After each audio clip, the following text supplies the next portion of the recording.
তাদেরকে এছাড়া অন্য হুকুম দেওয়া হয়নি যে তারা যেন দিনকে আল্লাহর জন্য খালিস করে, একমুখী হয়ে আল্লাহর দাসত্ব করে এবং নামাজ কায়েম করে ও যাকাত আদায় করে।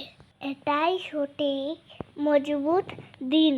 আল্লাহ তাআলা বলেছেন, যারা আখিরাতের চাষের জমি চায় আমি তার কৃষি ভূমি বাড়িয়ে দিই, আর যারা দুনিয়ার ক্ষেত ফসল চায় তাকে দুনিয়া থেকেই কিছু দিয়ে থাকি, কিন্তু আখিরাতে তার কোনো হিস্সা নেই। অপরদিকে মানুষের মধ্যে এমন আছে যে আল্লাহর সন্তুষ্টির জন্য নিজের জীবন দিয়ে দেয়, এবং এমন বান্দাদের উপর আল্লাহ বড়ই মেহেরবান। আচ্ছা, আপনার কি আখিরাতের কৃষিভূমি বাড়িয়ে নিতে চান, নাকি দুনিয়ার ক্ষেত ফসল বাড়াতে চান?